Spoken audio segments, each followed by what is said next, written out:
القرآن فاستمعوا له وأنصتوا لعلكم ترحمون واذكر ربك في نفسك تضرعا وخيفة ودون الجهر من القول بالغدو والآصال. أعوذ بالله من الشيطان الرجيم. بسم الله الرحمن الرحيم.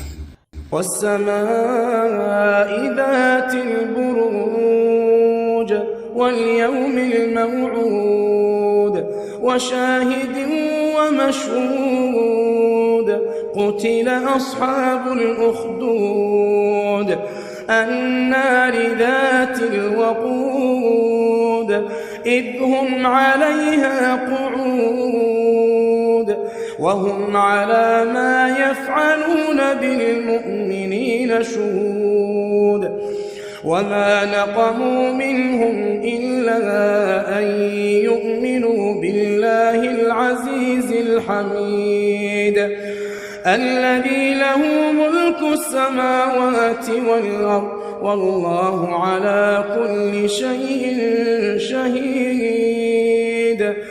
إن الذين فتنوا المؤمنين والمؤمنات ثم لم يتوبوا فلهم عذاب جهنم ولهم عذاب الحريق.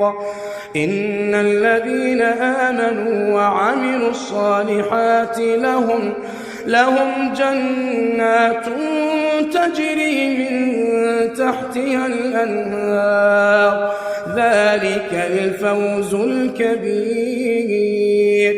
إن بطش ربك لشديد إنه هو يبدئ ويعيد وهو الغفور الودود ذو العرش المجيد فعال لما يريد.